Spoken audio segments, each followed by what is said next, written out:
You're listening to the Undisputed Wrestling Show on AngryMarks.com, featuring Q-Ball Carmichael, Zane Paisley, Drew Skills, and the Morning Star, William Huckabee. The Undisputed Wrestling Show starts now. That's right, baby. It is another Tuesday, 9 p.m. Eastern.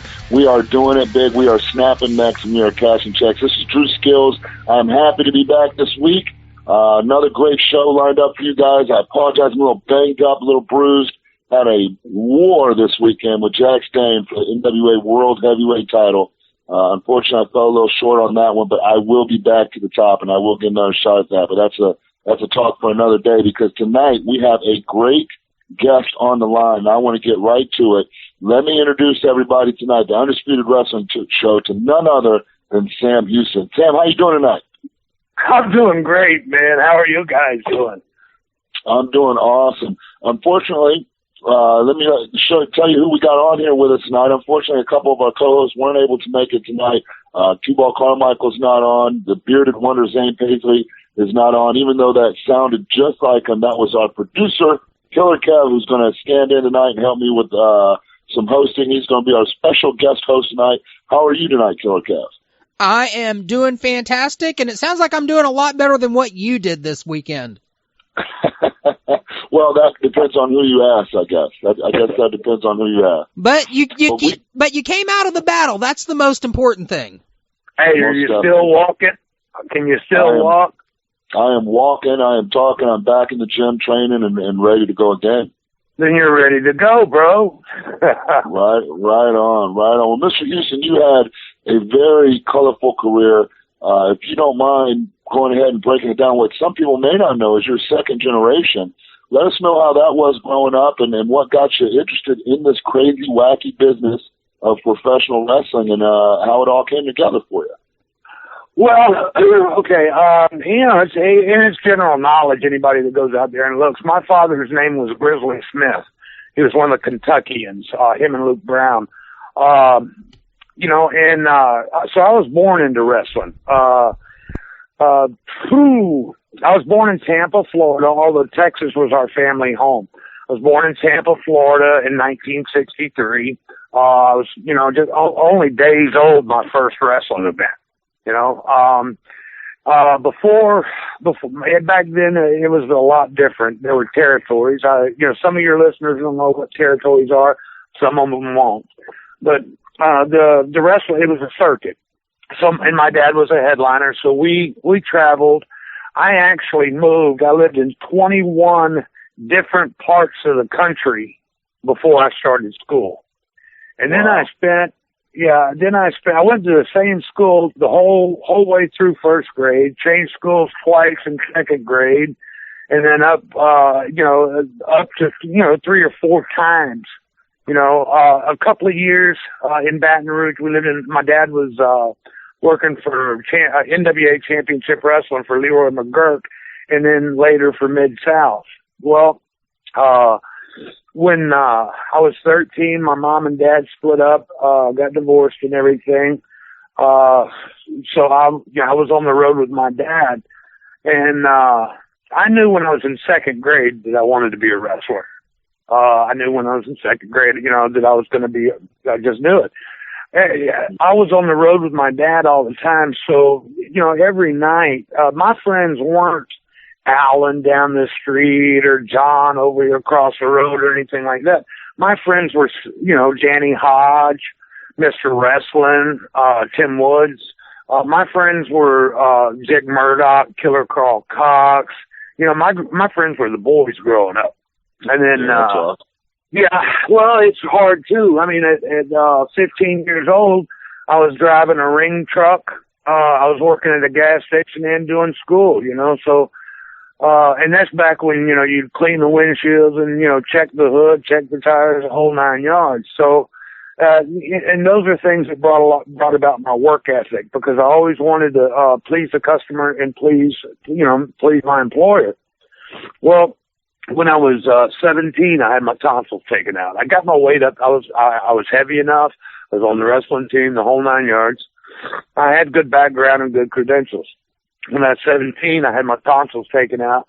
And, the story was that the doctor messed up. The doctor wasn't the one that messed up. The anesthesiologist was.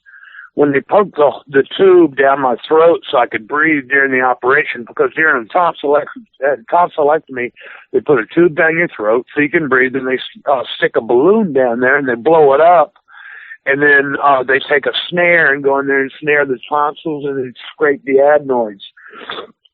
They said I sneezed under anesthesia, and I don't see that happening. I mean, but they were trying to stick the tube down my throat, and they punctured the back of my windpipe. It's called a pharynx, and anyway, the gas got in through that puncture wound, and then the gas they used to put you out was around my heart and lungs, and it was in my head. It was all throughout my body. I had a massive heart attack, and I flatlined for 2 minutes. Well, they made an incision on both sides of my neck and ran tubes into my chest cavity, and those tubes stayed there from April the 2nd to August the 13th. They were letting that gas bleed out of my system. I spent 2 weeks in a coma after I flatlined. They never once asked my folks to leave. I didn't eat food, like I said, from April the 2nd till August the 14th. So I dropped down to 128 pounds. I woke up in the hospital out of the coma. I told my mother that they nicked my pharynx, and she said, "You mean larynx?" And I said, "No, they said pharynx in the operating room." Well, she went and looked it up and found out it was the back of your windpipe. And that's not that term is not, widely known like larynx is, or pharynx. So anyway, I come out of the hospital because I wanted to make it to the Superdome for the big extravaganza that night, or in August. And then, I was bound and determined I was going to be a wrestler. Well, I got my weight back up, and when I got my weight back up, I went to my dad and I told my dad, I said, "I'm ready." I worked out with George Weingroff, who was a tremendous amateur wrestler, just tremendous. And the guy's legally blind, so I worked out with him in the ring 2 times. And in that 2 times, I learned how to wrestle by feel, instead of by sight. Well, anyway, I went to my dad and I told him I'm ready. And he told me, he said, "Son," he said, "I lost you once. Not going to do it again." And, when he told me that, he kind of put his foot down and said, "This business isn't for you." And so I left home. I went down to Florida, Dusty Rhodes, changed my name to Sam Houston. I got my first match on September the 13th, 1983 in Tampa, Florida. So it's pretty ironic that the birthplace of Michael Smith is also the birthplace of Sam Houston. I started wrestling in Florida Championship Wrestling. I was there for 3 months, and then I went to the Carolinas after that. Started wrestling for Jim Crockett in his promotion. That's where I was starving to death, I got to tell you, because we weren't working, but maybe 1, 2, sometimes if you were lucky, 3 days in a week. And that old 5-0 payoff, that's not a lot of money. And anyway, things started happening for me. I started doing good, and I really excelled. And I made a name for myself in the Carolinas. Well, might as well tell it all, right? So anyway, I was doing really good in the Carolinas. I won the Mid-Atlantic title. I won the Central States title. And when this was after I married Baby Doll. The office was really mad that we got married. So they, I guess, sent me to Kansas City to starve me to death. The office. And here's the funny part. I grew up in this business, so I know what obligations the office has as far as running a successful promotion. The NWA Kansas City office was not doing what it needed to do. We'd get to an event 400 miles away And the posters, back then they used posters and, newspaper and stuff like that to advertise. The posters would be at the concession stand. They were going to sell them off to people so they could get autographs. And I'm thinking to myself, how is anybody going to know? Elvis Presley can be playing right next door, and nobody's going to come if nobody knows he's there. It's just that simple. So if you don't get the advertising out there, if you don't get it out there where you're going to be, you're not going to draw a crowd. The Kansas City office was just lazy. The Charlotte office had even sent, because I requested, a full-size ring. The 16-foot ring was just too small for me. I'm a fairly big guy. So they sent us out a big ring. And, but the Kansas City office refused to use it because it took a little bit longer to set up. So therefore the quality of their show, is going to be going down because guys don't feel safe, Anyway, I worked for, Kansas City for a little while. And then, I wrestled the Warlord, in, Omaha, Nebraska. Oh, we had it was an awesome house. Biggest house we'd seen in months and months, And when I got my payoff, I was mad. We drew $68,000 and they paid me $75. And I was like, well, yeah, so I called the office up and I said, y'all made a mistake. And they said, we didn't make a mistake.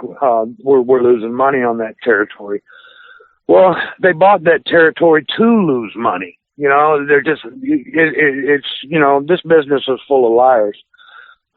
So if they bought that territory. Who was on top of that card, Sam? Huh? What, in Omaha? Me? Yeah. Me. I called the office up. Me and Warlord, yeah. I called the office up, and as soon as the very next morning, I said, when are we going back? And they said, your office isn't going back. The Charlotte office is going to be running that town. And, it was just a bigger kick in the face. So anyway, but when I got the payoff, I called up and I quit. I told him, I said, I'll give you my 2 weeks notice now. I'm gone.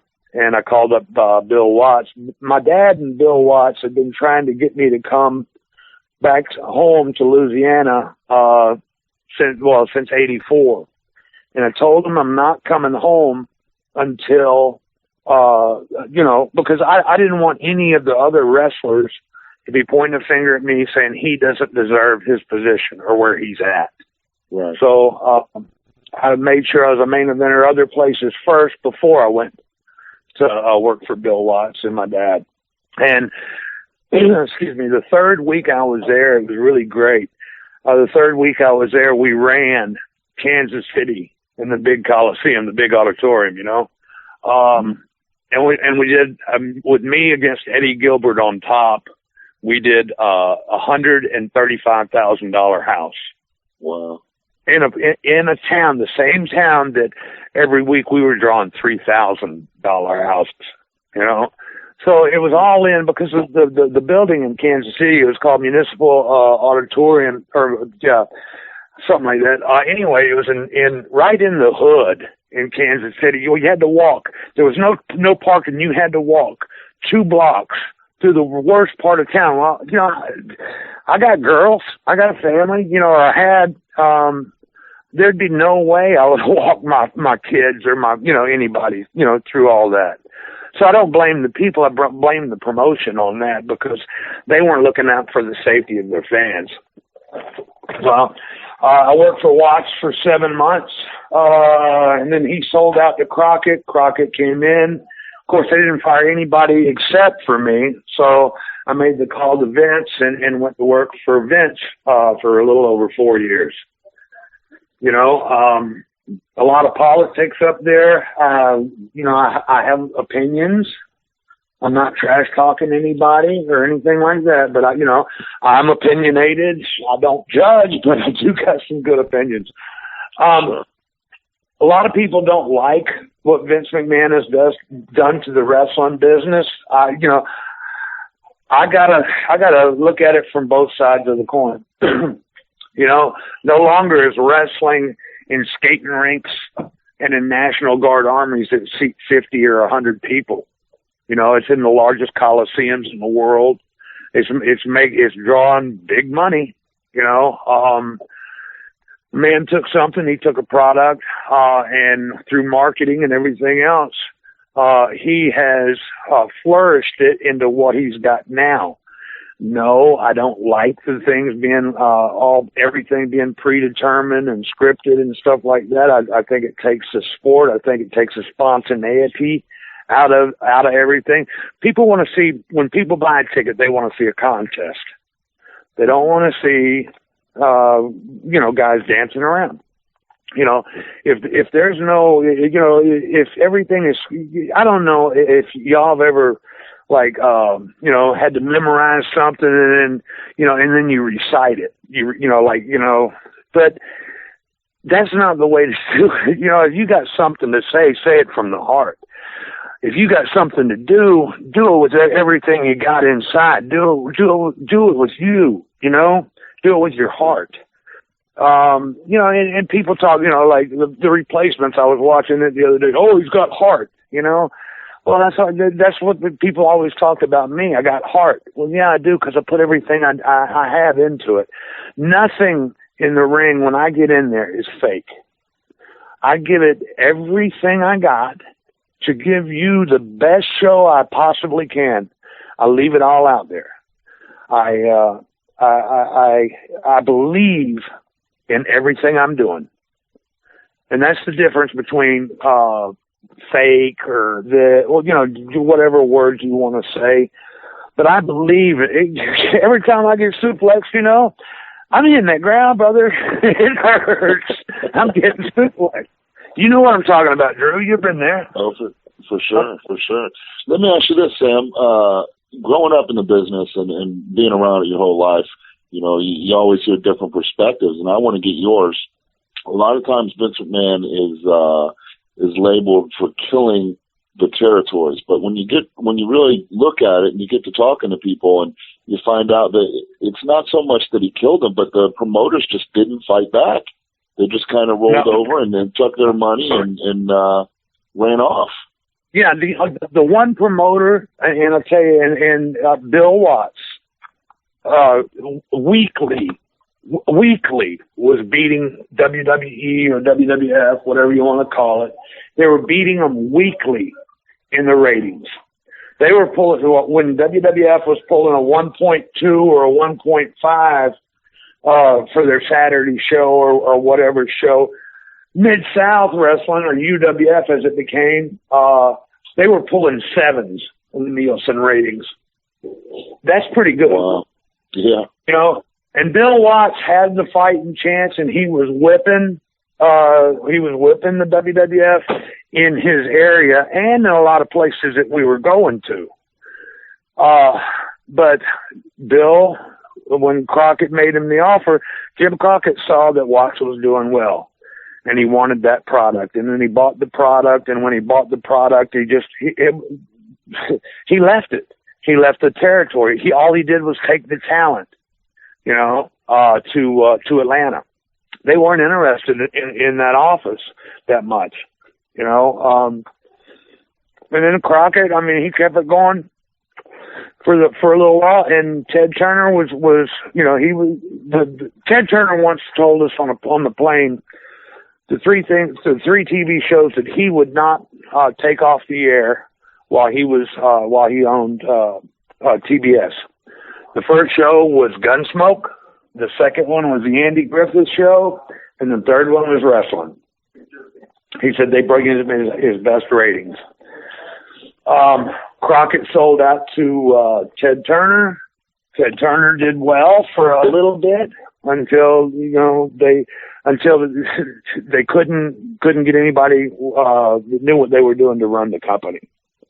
I don't finger point this, that, and the other, but you had great talent, you had bad management. Yeah, you hear that a lot, as well as that merger with AOL's kind of what was the nail in the coffin. Oh yeah, yeah, and and here's something else too. In the bad management part, here you got all these guys. You had all their top guys that they're pushing on TV. They're the NWO, right? So then they're letting everybody join the NWO, which was okay, make a big gang thing out of it. And then they would advertise in the towns the NWO versus WCW. Well, they did this, but in the towns, they weren't sending their top talent to the towns to work. Their top talent was saved for TV. The guys weren't on the road like they, it was the underneath NWO guys. And those guys, they were the ones on the road, and that's not what the people wanted to see. I mean, out of the two between WCW and WWF back then, the one I preferred was WCW. To me, it was crisper. The rings were better. It was, just everything. I like ropes with steel cables, not rope. I don't know. Yeah, to me, I can't get any speed off a rope. But a steel cable makes you back. I tell you, Sam, a lot of people don't understand the difference. I was lucky enough when I broke into business about almost 16 years ago now with Les Thatcher. We had the developmental deal, so we had both WCW rings as well as WWE rings, and they're huge difference between the two. I mean, night and day. WCW was where the big boys played, so the ring was a little smaller. That 20-foot ring it's a big difference. And those ropes, like you said, it's night and day difference hitting the cables versus hitting the real rope. Oh yeah, well the cables give you something to shoot. I mean, they shoot you back off. They get you rolling. I mean, but I mean that was just my preference. I wanted to ask you, Sam.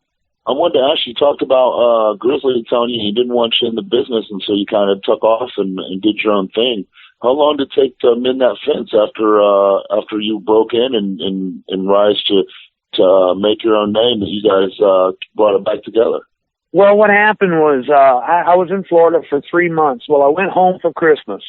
And when I went home for Christmas, I was at my mom's house, and my dad pulled up. And he come inside, and we were going to have, Christmas together and everything. And my dad comes in, and he says, Can I speak to you outside, Sam? And I was like, oh, God, he knows. Yeah. Oh, yeah, so we got outside, and he told me he's proud of me for everything I'd done out there, because at the time I was, first runner-up for Mike Von Erich won Rookie of the Year that year, but I was the next runner-up or something. So, yeah. Not going to beat a Von Erich when it comes to that. Yeah. But that's why I'm glad they changed my name to Sam Houston, because, I didn't want that same thing. First of all, let me say this. I loved all those boys. I loved David, Kevin, Kerry. I was Kevin's tag team partner after Kerry passed. I didn't know Mike or Chris, but I knew David, Kevin, and Kerry. And I had some great times with them. But anyway, I knew them, and I knew their dad and stuff. But it was like and I don't, please don't think that I'm pointing a finger or putting them down or anything. I'm not. They all had talent. They had great physiques and the whole 9 yards. They could move. But they were given the territory, basically, So, yeah, the 3 top spots are already gone, brother. So, if you want to go to Texas and make money, it ain't going to be on this side, Right. You're going to have to go against them, because those 3 spots are already locked in. For sure. You follow me? Oh, most definitely. So, yeah, and I didn't want the guys in the dressing room pointing the finger at me like they did with other second-generation guys, saying, he doesn't deserve where he's at. I didn't want that. And so I'm really glad that Dusty gave me the name Houston. And then, but that weekend, that's when my dad in '84, they started trying to get me to come back here. And I didn't come back till '87 because I wasn't ready yet. Well, You know? I don't want to hog the conversation here. Let me pass it over to Killer Kev sitting in tonight, our great producer. Killer, you got some questions for Sam Houston? Yeah, Come on, Killer, hit me. I'm going to throw this one back a little bit, back towards your childhood. A while back, we did an interview with Rockin' Robin, your sister, and she wanted us to remind you. She said that if we ever had the chance to interview you, to remind you who the only person in the household was to hold a World Heavyweight Championship. Well, Robin says that, but if you look back, I mean, the global television title was a world title. So, I mean, Robin did, she did win the WWF ladies title and stuff like that, but, I won, and it was just, like I said, for smaller promotions and stuff like that. I won a version of the AWA world title, which if it's only in South Carolina, to me, you're only the South Carolina world champion. You're not the champion of the world. It's kind of weird the way that works, but but Robin she did win the legitimate title. The world titles that I won were basically the global. I won the AWA world title. I won the AWA world tag team titles. Just this one and that one, but none of the titles I ever held had the prestige worldwide as what Robin's did. Now, regionally, the regional titles I held, yes, and I feel I've done quite well. Right.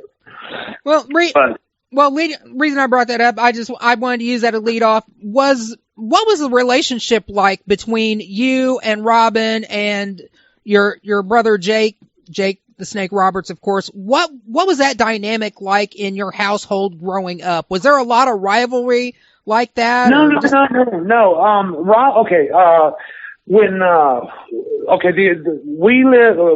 We actually lived in Texas until I started second grade. When I started second grade, we left Texas and came to Louisiana. Well, Jake stayed in Texas. Jake, Jolynn, and Richard stayed in Texas. So it was basically, most of the time it was always me and Robin. My relationship with both Jake and Robin is and still remains, I hope, fantastic. I spoke with Jake Sunday. I was texting with Robin today, Now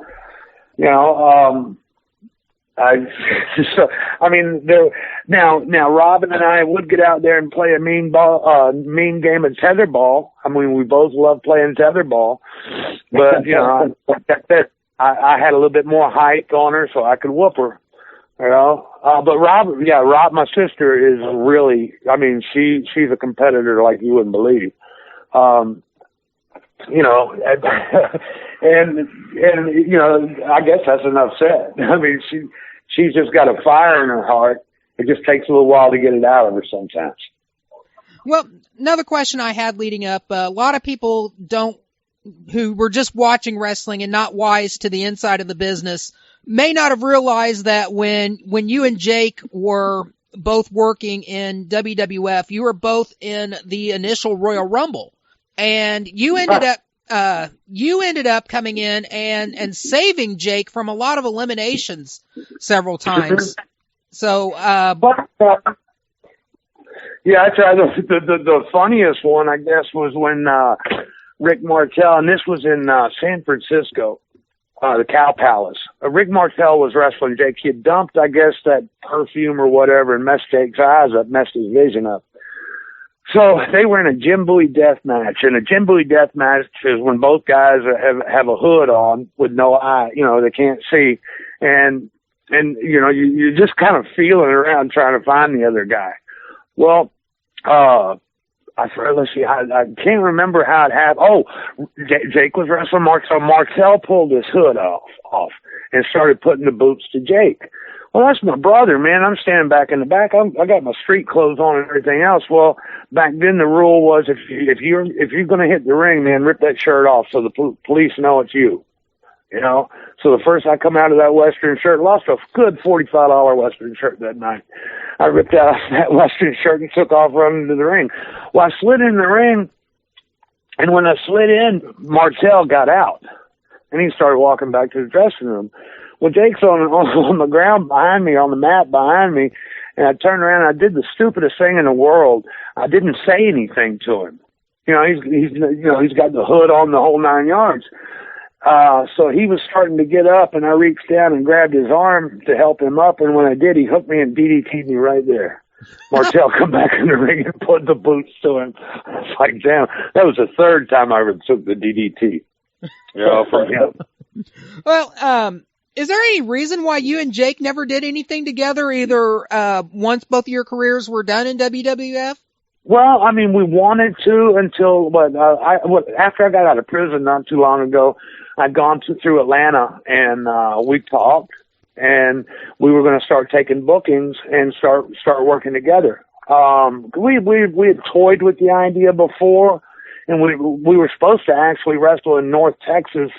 Gosh, this was back in the late 90s together on an event we were going to tag up. It had been the first time, but he was over in England and couldn't make it back. So after that, as I said, I did 5 years in prison. After I got out of prison, I was made a trip up to the Carolinas to see my kids, and I stopped in Atlanta and saw my brother too. And which he was doing the DDP yoga thing, cleaning himself up. Which, man, that was the best thing in the world for me, for my brother, you know, because my brother, to me, I idolized my brother too. I mean, my brother was one of the greatest that ever walked, stepped foot in the ring. And I just found out the other day that they're saying that same thing about me. The one of the greatest of all time in my prime is how it was worded. In my prime. Well, I'm not a happy been yet, y'all, but anyway, we'd talked about it, and we'd actually even done some interviews for him for events and stuff. And then I went back offshore. I've been working offshore. I'm a scaffold supervisor. And I'd gone back offshore, and while I was offshore, that's when Jake came down with the pneumonia on the airplane and stuff. Oh God, I'm working 18 hours a day offshore, and I get this news. Now, they had a helicopter at standby waiting on me. It took 2 days for me to find out what was going on, and they were going to fly me back in. But then finally I got word that no, he is coherent, he is okay, that the doctors had induced the coma on him to combat the double pneumonia. But I was worried. But one of the reports I heard, came back was that my brother is dead. And when that happened, I didn't lose it. Well, but that's when they told me. And then not 10 minutes later, a phone call comes through, and it was a friend of my brother that had just got off the phone with him. That you had to have some sort of passcode to get through emergency. And nobody knew the code, and I couldn't get a hold of anybody. Cause, the caller ID, they're not answering an offshore line, So it was kind of rough. But, but then after that, Jake told me, he said, well, his career was over, that he wasn't going to be working that much in the ring anymore. So after that, I just kind of let it go. And then I worked, at the Cauliflower Alley Club in Vegas, last year in April. And I was out of 13 matches. It was really cool because, they told me I had the best match on the card against, Sin Bodie. They also said that I stole the show and that I was amazing, and the biggest highlight for me, I had a lot of, it was just so awesome for me because, like I said, I had done 5 years in prison. I'm in Las Vegas, and I told my parole officer I will not gamble. I didn't gamble. I would not drink. I didn't drink. My parole officer, they all know. They know where my heart is, and they know that they know where I stand on the drinking. I haven't had had a drop since way before my mom passed, like 5.5 months before. So, and when my mom passed, she died of, you know, part of her problem was her liver shut down, and it was the alcohol. So I made my decision right then never to drink again. 4 days before that, I tried to hang myself in the cell, and both of the nooses that I'd made broke. You know, I said a little prayer. I said, God, only you can stop this, and that was before I jumped. And then both nooses broke, and I told God I'd never try to hurt myself again. And then when I lost my mom a few days later, I promised myself I'd never drink again. And basically what I did, y'all, was I took my toe and I drew a line in the dirt.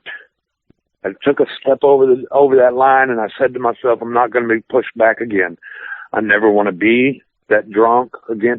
I know I wasn't a mean drunk. I wasn't a bad. I mean, I was drinking a lot. My consumption was up a lot, but I wasn't really a mean drunk or anything like that, unless I was attacked. If you attack me, yeah, I'm gonna fight back. I've got to defend myself.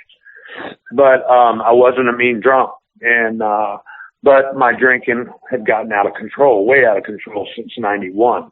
I was drinking 2 to 3 fifths a day. Wow. You know, I tried several times to stop. I quit all the drugs in '99. It was the alcohol I couldn't quit. You know, so I've got a testimonial on alcohol, you know, that's second to none. Any time I wanted to, I could have had something to drink, because, come on, it's prison, but you can get anything you want to. You know, you got money to pay for it. But I made my decision, and I didn't. You know, and that's where I stand today. I still won't. It doesn't bother me. If I was sitting with you, Drew, and you wanted to have a beer, it wouldn't bother me. If you wanted to have a drink, it wouldn't bother me at all. You know, because it's your choice, not mine.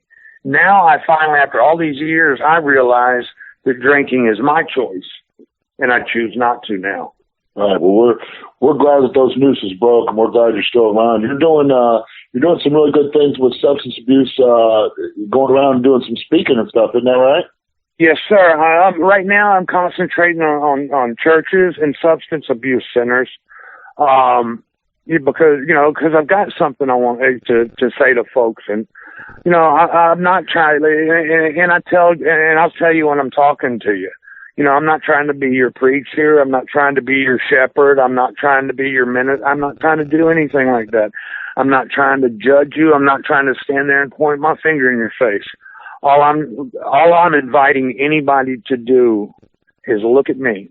If you like what you see, what I've done with my life, I'll be more than happy to tell you how to do it.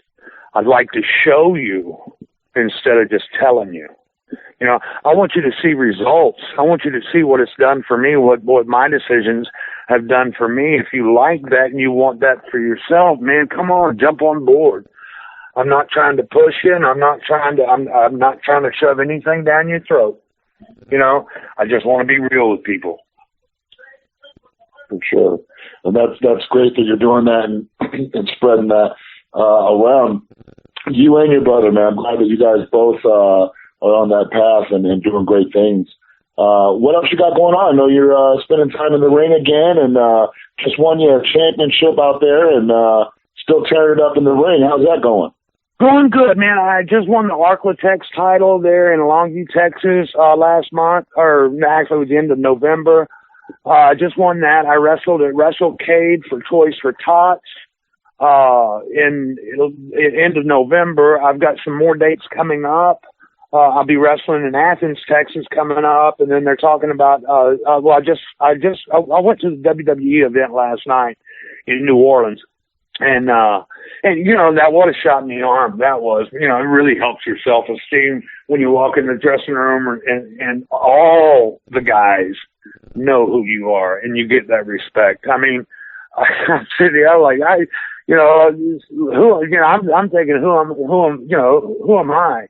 I mean, 2.5 years ago, I'm locked up. You know, look at me now. I'm on top of the world. You know, these guys are coming to me and asking me advice and this, that, and the other, wanting to know how I'm doing, you know, and asking for pointers and everything else. It was awesome, you know, getting to see older the older guys, you know, I grew up with Michael Hayes, basically. I mean, he's older than I am, but I mean, he was a referee when I first met him. I was, 13 or 14, and he was a referee in Pensacola, and we used to play Frisbee out back, me, him, and Terry Gordy all the time. So, so I've been around for a lot of great things. I plan on being around here for a little bit more. I'm on the right side of the dirt today, and the good Lord willing, I'll wake up on the right side of the dirt tomorrow too.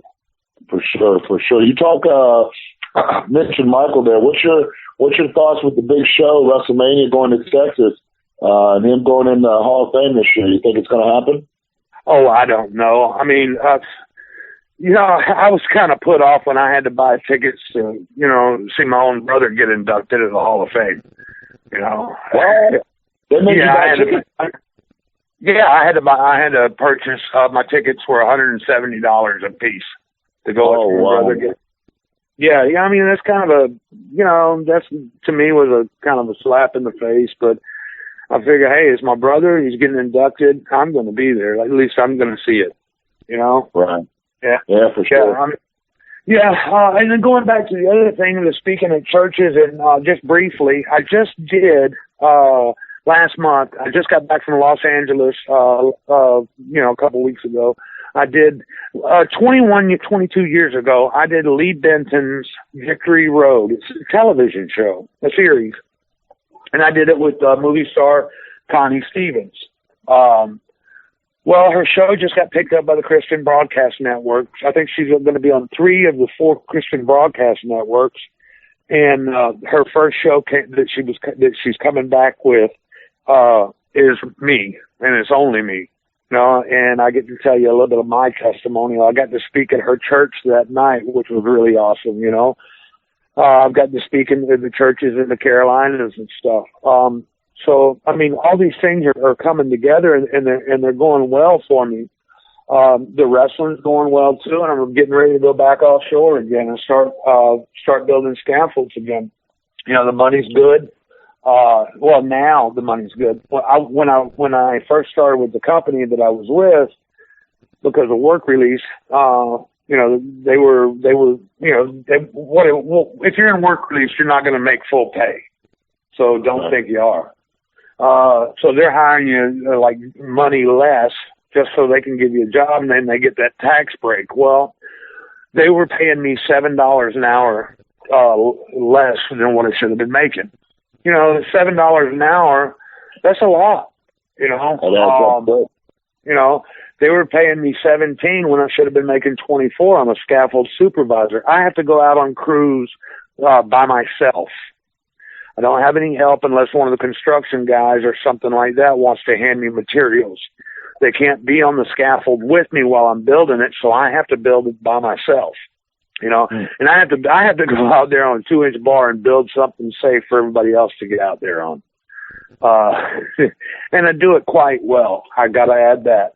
I prefer hanging them up underneath and hanging them from the top as opposed to building them up for the ground, because there's no challenge in that. But I mean, that's just what I prefer. I've got that, I guess, I'm addicted to the adrenaline rush, 30-mile-an-hour winds and all that kind of stuff. So, yeah, but you go offshore and you won't find very many people that will do the things that I do to get the job done. Yeah, that's nuts. You should have put the scaffold together for the Road Warriors and the Midnight Express. Gosh, but that was way before my time. I was at that event, but yeah, it was just like the other night I was thinking about like my whole life. Wow, just all the stuff that I've done, every place that I've gone, the things I've seen, and a lot of it, a lot of the greatest things in my life were about the wrestling business. But some of my biggest victories weren't about the wrestling business at all. It was about me personally. Being able to accept things, being able to let things go. I mean, I still kind of am. If I get my teeth into something, I don't like to let go. And, it's kind of like, and I give this advice to all the young guys, you got time to breathe, you got time to fight back, you got time to throw a shot, and that's the way I live my life. I got time to breathe. I got time to, strike out, do something. Now I try not to do anything, to hurt. Like, I'm not striking. Like I'm not actually striking somebody. I'm striking out on another venture. For sure, most definitely. Let me kick it back over to Killer Kev. He's got a couple more questions for you. Yeah, All right. I wanted to ask a pair of questions here real quick. First of all, looking back over your entire career so far, is there anything that you wished you could have done that you didn't get to do? Ooh, well, let's see. Headline WrestleMania. No, I mean, there's always, I'm a dreamer, y'all. I'm standing outside my house right now looking at stars. I mean, the stars are beautiful tonight. I'm a dreamer, and I'm going to reach for those stars. But the most important thing is, and I wish I would have taken this advice. Ed McMahon used to say on that TV show, it was Star Search or something. He used to say, keep your feet on the ground and reach for the stars. Well, if I could take them. Huh? Wasn't that Casey Kasem, the radio guy that used to say that? It was one of the two. I was just thinking that it was either one or the other, and I can't remember either. Either one. I just dated myself. Yeah. But anyway, they used to say, keep your feet on the ground and reach for the stars. Well, I used to reach for the stars and never bothering about keeping my feet on the ground. Because I was living the life, y'all. I mean, I lived a rock and roll lifestyle for years.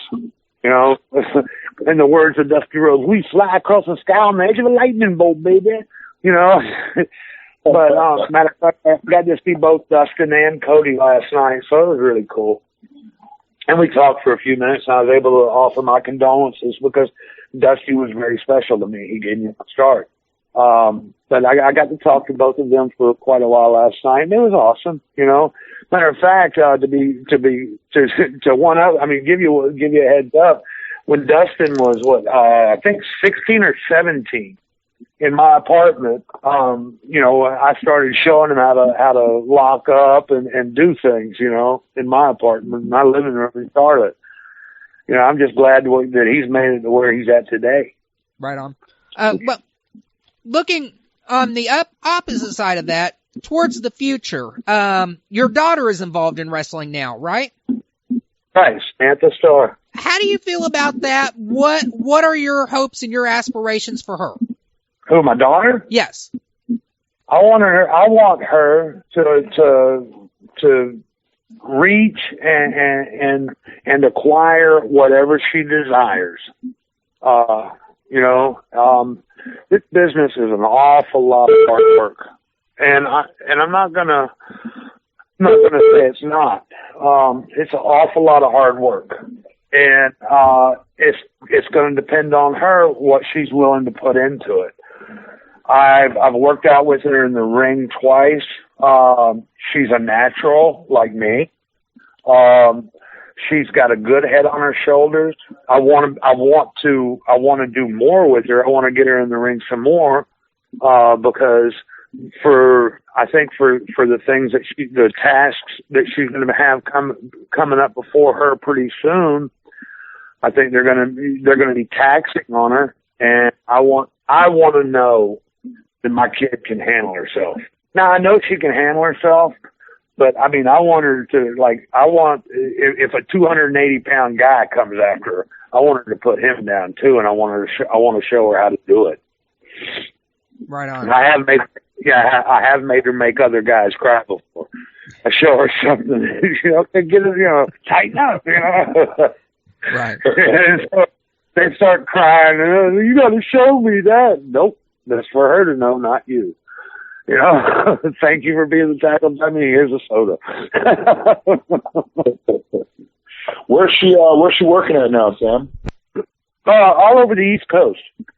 The Vicious Outcast Wrestling is one of the organizations, but I know she works a lot of the Carolinas and a lot around Pittsburgh and Maryland and all kind of stuff. Virginia, that area. That's where she's living at in Fayetteville, North Carolina. So, I'm going to get up there and see her some, pretty soon. I've got to make another trip up there, so I'll be seeing her soon. So, but anyway, so how y'all doing? What else you got?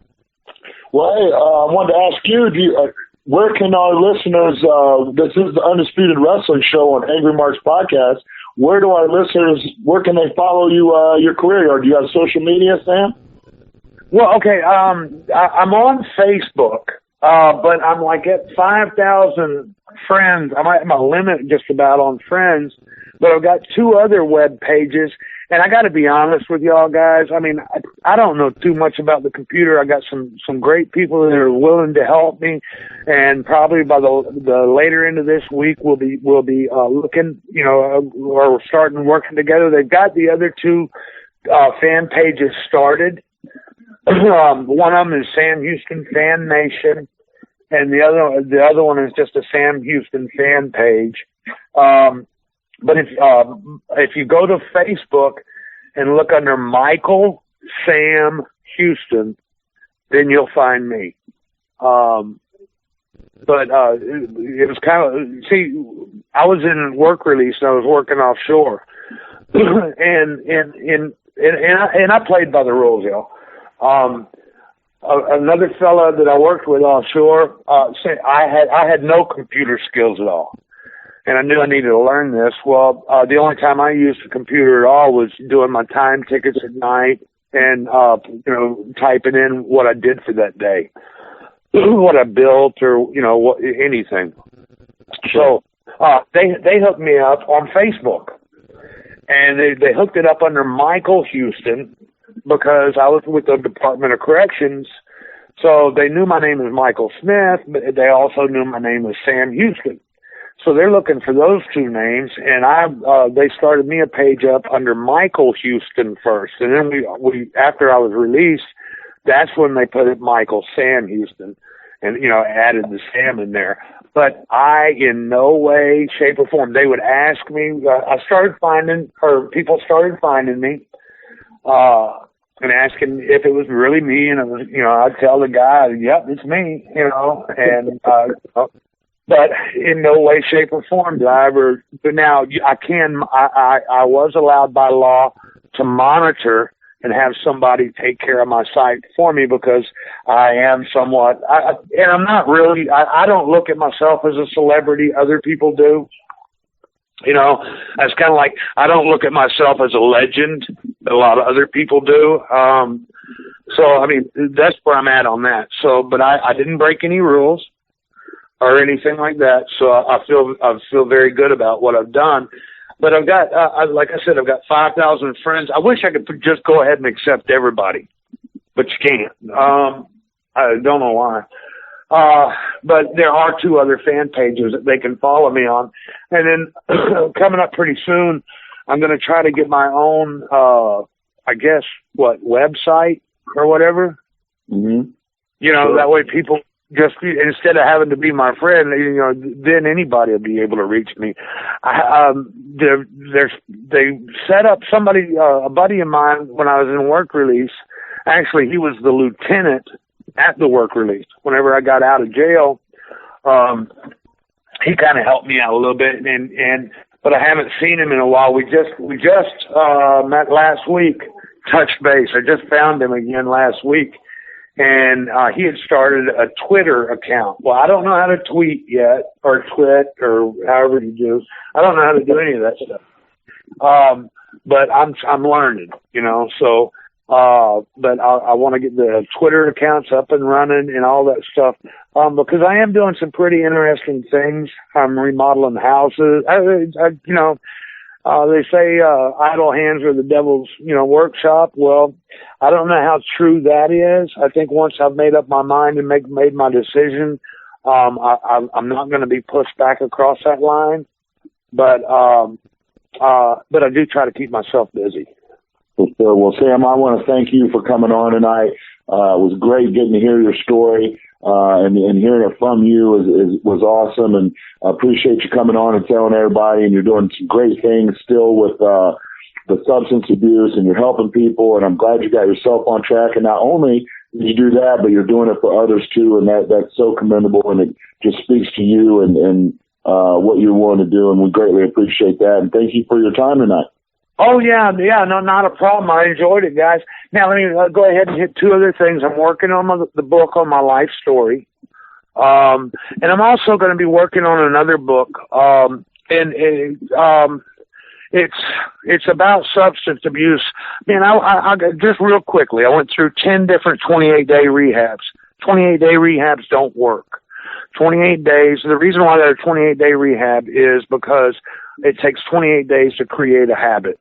Now, what they're trying to do in 28 days when you go to rehab is trying to replace your habit with abuse therapy or whatever.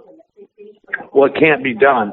Maybe one person out of 100 that works for, but not everybody. The prison program that I went to, and that's what the other book is going to be about. It's going to be about all the things I learned through the extended program, the 9-month program. There were things. Now I'm armed with the knowledge that I never had before, and I think the knowledge of your addiction, the knowledge of your problem, and the acceptance of it is the first step. But guys, thank you so very much. But I'll be working on a book on that too. So please, just drop me a line, holler at me or something, and I'll try to answer as quick as I can. Y'all have a blessed day, a blessed night, and my love to everybody. Okay. For sure, and thanks again, Sam. And when you get those books done, you let us know so we can get that out to our listeners so they can pick those up. I know I want a copy. All right, sounds great, man. I'll talk to y'all soon. Thank you very much, Sam. All right, bye. Killer Kev, good job stepping in. What a great guest, Sam Houston. Absolutely. Great story listening to Sam. We got to learn all kinds of great inside stuff about him, and just wow. I was impressed. Very, very, very interesting story. He tells it very well, and he lived such a life. Like he said, growing up in the wrestling business. Grizzly to people in the business who's heard his name, he's known as a hard man. So I can only imagine, him coming up, and that's great that he came on and shared it with us. To my understanding, we have joined us now our co-host, Will Huckabee. Will, are you with us? Yeah, man, I'm here. I'm so tired of hearing you talk. I really enjoyed the part of Sam Houston's interview that I got to hear, man. He might not consider himself a legend, but I definitely do. What's that now? I'm sorry, I can barely hear you, Will. Oh, I was saying I'm so glad I got to hear the part about the part I did hear from Sam Houston. I'm glad I got to hear. He might not consider himself a legend, but I definitely do. And I'm lucky enough to have done a couple of shows with his granddaughter, Michaela, and stuff. And his daughter, Michaela, and work with Baby Doll and meet Jake Roberts, his brother, and stuff. And, I told you guys off the show and stuff, our little Sam Houston story from Wrestle Cage. So I was actually glad to hear, man. Y'all did a great job from what I heard. Well, thank you, sir. Thank you. How was your weekend, Will? My weekend was actually really good. I did, Superior Championship Wrestling Sunday in outside Beckley, West Virginia. Had to show these MMA guys and stuff what professional wrestling is all about and stuff, and we got to win. So it was a very rough match. My body's kind of sore and beat up from all the driving in the snow and the ice, but I'm good. Right on. We talked a few months back. Jack Stane was on the NWA World Heavyweight Champion. Jack Stane was on the call, and unfortunately, I wasn't able to make it that night, but you talked about being sore, man. I wrestled Jax for the world title on Sunday, and I am feeling it, brother. I believe it, man. I told you, Jack Dane is a monster, homie. He is a monster. He took me to the limit. We had a great match. I felt there was a couple different times where I could have capitalized, and I'm going to go back to the drawing board, and I'm going to make my way right back up there again and get another shot at it. But man, that guy he is legit. He is, top of his game. He is a world champion. Yeah, like I said, people don't realize, man, working with Jack Dane and stuff and being in the ring with Jack Dane, like this guy is a whole other breed of wrestler. It's very, very rarely do you see a guy or do you step in the ring with a guy his size, with his agility and his build and stuff. And a lot of people don't realize that he was a collegiate basketball player, which is where he gets his speed and his agility and stuff from, man. Mm-hmm. Yeah, he definitely has it. And Usually people aren't able to match my intensity in the ring, and he sure did. And that was a shocker. But I really enjoyed the match. Hopefully I'll get it on video soon so you guys can see it too. But I had a great time, and I'm licking my wounds now, and I'll be back for sure. Yeah, I seen pictures and stuff from the show, man. Usually, it looks like Rob Kincaid's doing a great job up there, in Indiana and stuff, with drawing fans and stuff. And and we both know, as much as we travel the road, it's very hard to get a packed house in the Indies now. Now in most Indies, if they get 150, 200 people, that's to them it's considered a success. And it's real good to know that indie wrestling is alive and breathing and doing well, and especially up there in Indiana and stuff, man, where you guys can draw 500, 600, 700 people on like a Thanksgiving or a Christmas or just a random day in January. That's a really good sight for me, man. Yeah, it was awesome, man, for the fans to turn out like that, especially with the weather, man. We just got hit really for the first time with this winter, with some snow and ice, and it was the first time we really got hit hard, and people still turned out in groves, so it was great. A lot of great action. We had Billy Gunn and Kevin Thorne showed up unannounced. They weren't even on the card, or announced to the public, and they were there. It was a really good show. Zane Paisley, of course, was there, and he was supposed to be here tonight to give the Zane Paisley match of the night, but I'll let him wait till next week to put that out there. Well, speaking of like names and then people showing up and stuff, man, like this past weekend, at Superior Championship Wrestling up there in West Virginia, they had Al Snow, and so of course, like now the new SCW heavyweight champion is the franchise Shane Douglas, Troy Miller's buddy. But Al Snow was there along with Shane Douglas and stuff. But let me be the first one to tell you, man, that there is no excuse for guys who are in their 40s and 50s to not be in shape. Because Al Snow, I'm going to say his late 40s, early 50s or whatever, and was in superior shape, man. I mean, just immaculate shape, you know what I'm saying? And he went out there and was working and made a lot of the younger guys look bad because of his work rate. Yeah, I'll tell you, man, I'm sorry, Killer Kev, didn't mean to cut you off, but I'll let him tell it. But to me, man, I don't know that I've ever seen Al in better shape. Yeah, he might be in the best shape of his life. I was just going to comment, if you've not seen photos of Al Snow recently, he looks like a beast. I mean, he never looked this good in any of his headline runs in WWF or WCW or anywhere. He's like a whole different man. Exactly. Yeah, I don't know. Stevie Richards as well. Stevie Richards is in great shape too. He's doing. I don't know if you guys have seen the DDP Yoga app, but Stevie does some. I haven't seen it on the app, but I DDP Periscoped a couple times, and Stevie Richards is doing some of the live workouts with the DDP Yoga, and he's in phenomenal shape as well. Yeah, I don't know, man. Like, is it DDP? I mean, the DDP Yoga, is it just guys who are just trying to stay in shape well to their career or whatever? But if not, a lot of these younger guys who are taking stuff for granted, they'll start losing spots. Not because of just their names, because a lot of these guys are in like Kevin said, they're in immaculate shape in their 40s and 50s, and they're still able to go 30, 45, 60 minutes with no problem. 40 is the new 20, man. Say that again, Drew? 40. I said 40 is the new 20. Yeah, exactly. You know what I'm saying? And Al Snow was, he was at the show and stuff, and he was super cool. Watched my match and stuff, watched my tag match. Me and my buddy Joe watched our match. Gave us some really good feedback. Was one of those guys that when you meet him, you expect him to be humble and nice, whatever, but you don't expect him to be that humble, that nice. But at the same time, he was very straight up and blunt and honest about his opinion of the match. But I enjoyed it. I'm really looking forward to meeting him again. Awesome. Yeah, Mr. Kennedy. I forgot Mr. Anderson, Mr. Kennedy. He was there as well, and he spent a lot of time talking to the guys in the locker room too. So it's really great when you see guys that have found their niche and that are willing to give back. And Al's one of those guys. Shane Douglas is one of those guys. Mr. Kennedy is one of those guys.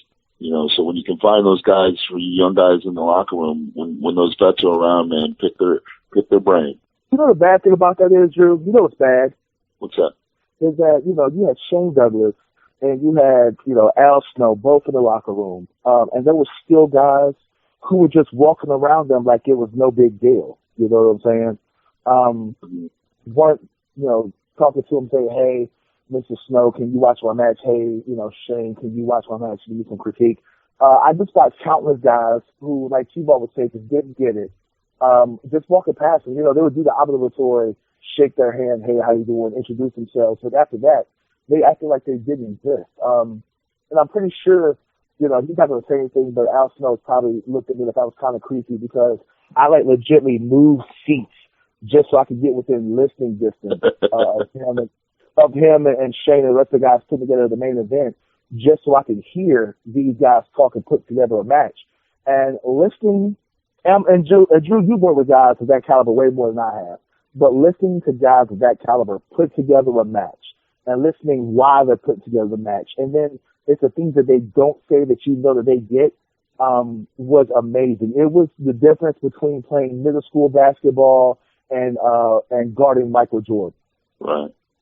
Yeah, I mean, it's one of those things where, you equivalent it to another sport. It's like being in a NFL locker room for a college player or something, getting that knowledge, from someone who's been there, been to the big show, knows what it takes to get over, knows what it takes. There's different things. It's one thing, and I've seen it a million times. You'll go to a show and there'll be a young blue-eyed babyface who can get over to the 150 people who's in the crowd, and they love him. And then, I'll see the guy 4 or 5 months down the road at another show, and, the guy goes out there and for lack of a better term, shits all over himself because he can't get the crowd involved, because that's not his home team. So he doesn't know how to do it, and you got these guys who found their niche, found out how to get over, and found out how to get to where you want to be. So you should be listening to those people to find out what you need to do to get to where you want to be. And for people to snub that or to not take advantage is, they're just, those are people who, in the long run aren't going to go very far anyways. Exactly, man. It's like I said, it kind of pissed me off, So I'm pretty sure Shane and Al Snow are kind of looking like, this guy's kind of creepy. Why the hell is this kid so close to us? Because they kept kind of looking at me and kind of cutting their eyes at me. I'm just like, what they just say? Right. And but I mean, they take notice of those things as well, though. Because these guys, they're in different locker rooms 3-4 times a week. So when they go to another locker room and they see Will Huckabee, that's someone that's going to be a familiar face and someone that they're going to be able to talk to and warm up with. So. The same way we do on a much smaller scale, they're people like we are. And, a lot of people, forget that. And, it's a shame that part of the business, with the territories and being on the road and people a lot of people learned how to wrestle that way. Of course, you learn technique and such in training, but learning how to get over and those type of things happen on the road a lot because you travel on the road and you spend all these hours on the road and you would talk wrestling. You'd book the territories basically and how to get over and all these different things. Now that's not as prevalent because the road isn't as prevalent as it used to be. Obviously the Indies is moving in the right direction, but it's nothing like it was with the territories. So now that getting that same knowledge is in the locker room versus on the road. So when you got these guys in there and they're telling stories and they're talking and, take advantage of it and get over there and listen just like you're doing, Will. Exactly. Drew, I meant to ask you and stuff, man. So what'd you think about seeing Connie and stuff? I'm kind of sad. Connie made it to Indiana and it out, man. Connie did make it, man. Connie came to Indianapolis, and you'll be happy to know that she was well defended. Those guys went out there and they had a good match. The crowd was really into it, and it was represented very well. Yeah, it feels kind of funny now. I was on the road and stuff the last couple of weeks and stuff, packing my gear, and then my bag was a little lighter, and it's like, oh man, why is it so light? I was like, oh yeah, that's right. I don't have to have it. Well, you know what to do about that, man. There's other ones out there that you can grab. Oh yeah. Well, speaking of other ones I can grab, the rankings for the NWA Mid-Atlantic or NWA Continental title came out, and it seems, Drew, that you are on this list once again. I'm trying to figure out. I am on the list. Who are you kissing up to, man? That you're on every top 10 ranking, all of a sudden Drew Skills is here. What's going on, Drew? Man, I don't know. I'm just trying to do my thing, man. I set my sights on the world title. I did what I needed to do to get a shot at it. And, I learned from that. And, I'm not taking my eyes off the prize. Jack Stang is a monster. He's a beast, but he's beatable. And, I plan to be the guy that does that if no one can do it before me. So, I'm going to keep my eyes on the prize and I'm going to keep going for it. But I did see that, I got tagged and I was like, oh no, Will Huckabee is ahead of me in the rankings. I can't take it. It bothered me. It bothered me for a little bit. Well, I tell you what, man, it's going to bother you real bad in April when I come up to Indiana and beat you, for that oh, smash. come on. I love the enthusiasm. We're going to get on, man. It's going to be a lot of fun. It's going to be a blast. Oh, yeah. Killer Kev. Yeah. Killer Kev, you still around? Yes, sir. We had any word from our second guest? Not yet. It may be a few minutes before he still gets here, though. Okay, no problem. What do you guys think about what's going on in the wrestling scene? Anything as far as on the big show? Anything you guys want to talk about? We're gearing up to the Royal Rumble, which leads to the road to WrestleMania. What do you guys think so far? Is it the road to Royal Rumble or is it the road to the recovery ward? I mean, WWE's kind of chewing through some people right now, aren't they? You're right. Go ahead, Will. Oh, okay. Well, didn't we have this talk a couple of weeks ago about, guys getting injured and just that schedule of them, doing 300, not even just doing 300 dates, but just being on the road 300 plus days a year is just way too many days for the human body to go without rest. And I think that we're starting to see the results of having, all of your top talent work so many days, make so many appearances, and not give them time off. If we look at somebody like The Undertaker, who takes time off every year, so I think that's the reason why his career has been as long as it has been, is because he's been the guy to say, hey, I need a couple months off every year to recover. And nowadays, guys, there's so much competition, especially at that level, that if you take a day off, you're scared that somebody else is going to take your spot. And so guys just run themselves into the ground, and now, they're probably going to have WrestleMania at the physical therapy clinic. Well, I know to a degree, I definitely agree with you, Will, but I think a lot of it, the schedule is actually toned down from what it used to be, and the schedule used to be a lot harder back in the day, and especially if you talk to guys like Sam and those territory guys, man, they were wrestling 7 days a week, twice on Saturdays, twice on Sundays, and sometimes they'd go 70 plus days without a night off. But I think the biggest thing, the biggest issue that we're seeing right now is Vince McMahon made a conscious decision back, at the end of the Attitude Era when The Rock left, Stone Cold Steve Austin left, Goldberg left professional wrestling, Brock Lesnar took off. The top names left, and the WWE suffered. And Vince made a conscious decision from, instead of promoting main events, to promoting WWE. John Cena is really the only guy that thrived in that setting. John Cena is really the only guy that rose to the top as far as the main event level, and he started that in the Attitude Era. At the end of the Attitude Era, he started his rise, and was able to come to the top. But Vince no longer does the, promote the main guys because he doesn't want to get left, with holding the sack or whatever, and nobody there. That's kind of the position that he was in. So now it's promote WWE instead of promote top talent. So when they have issues like this, there's the guys aren't there to fill the holes.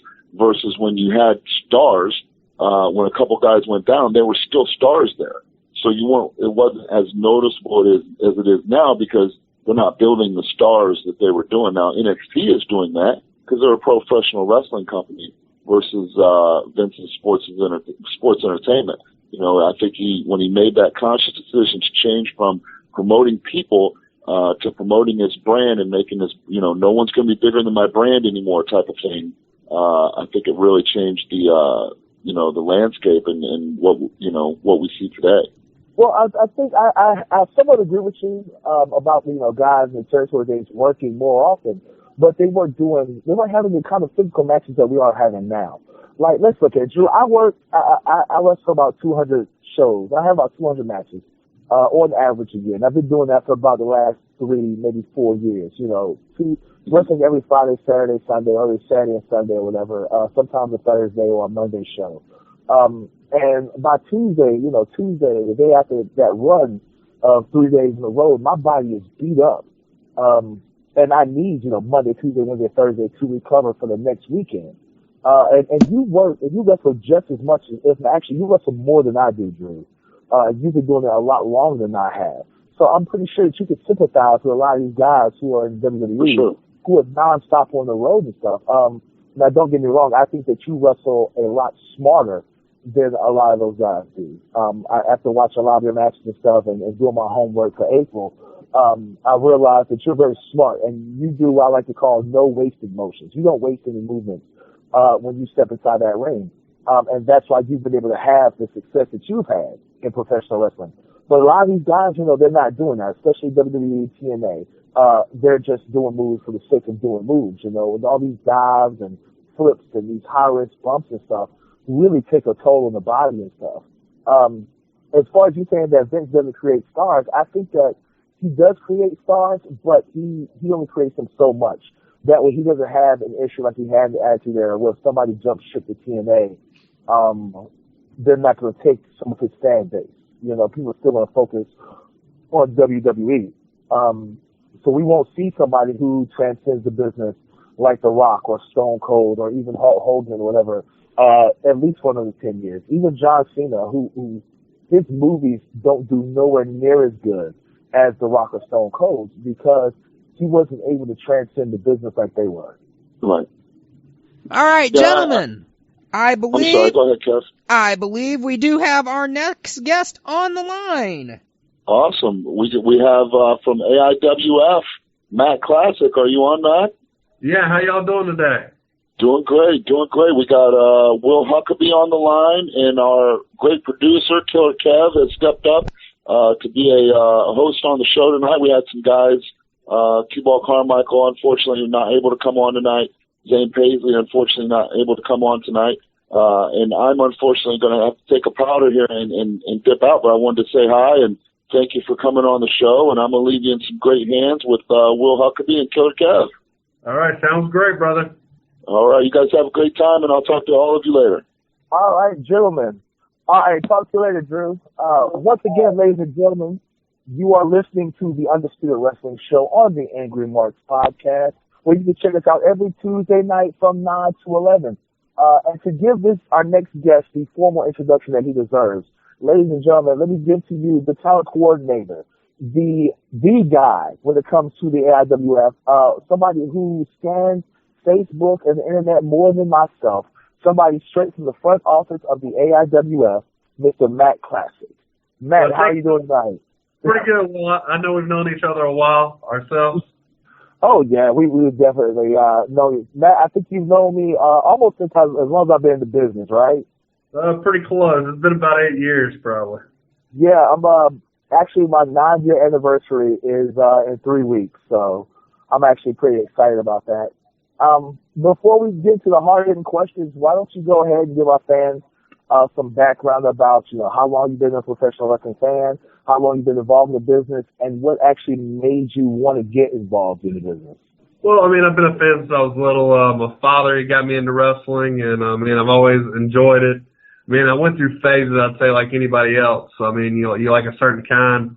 But now I'm an older age. I like about everything. So, But been in the business way too long to count. But I've been with AIWF going on, I guess I'm going on my 9th year with AIWF right now. And it's been going on for, it'll be 24 years coming up in January. So we're looking forward to our big anniversary show here next weekend. And yeah. Go ahead, boss. Go ahead, I'm sorry. We're looking forward to our big anniversary on the 24th up in Mount Airy, and we're going to have Jimmy Valiant, and we're going to put him in our Hall of Fame. We got Buddy Landell, who sadly, rest in peace. He's going into our Hall of Fame. He's a former AWF champion himself, as well as a legend. And we just got some good stuff going on. I noticed that, man. You know, I keep up. We had the AIWF World Heavyweight Champion, Damian Wayne, on the show last week. And he was telling us, talking about how proud he was to be the main representative, the main representation of the AIWF. Matt, I love you to death. I gotta hit you with some hard-hitting questions. How big of a decision was it, to go with Damian Wayne as the top guy in the AWF?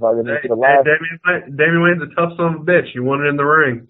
You're right about that. But the question I'm asking is because for the longest time, he was an NWA, he was the NWA national champion, the NWA U.S. tag team champion and stuff. And going from, I hate to say from brand to brand, was you worried about how that would reflect on you guys, or did you really feel that having a guy of his caliber would definitely raise the title? No, I mean, Damian, he's a top-notch guy. He's a professional.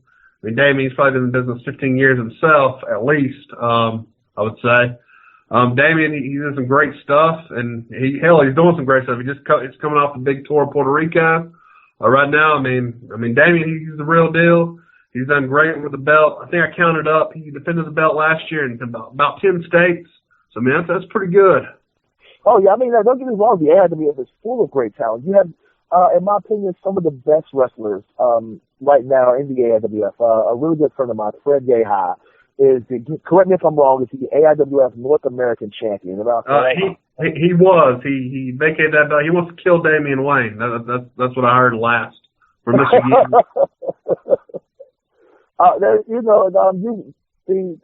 The list of champions that represent the AIWF is so long.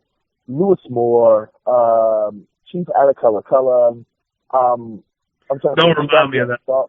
I'm not going to remind you of that, but I mean, it's still the record books. But Scrapyard Dog, Jimmy Love. I mean, the list of guys who have not only wrestled for the AIWF, but have held the AIWF World Heavyweight title or a title in the AIWF is tremendous.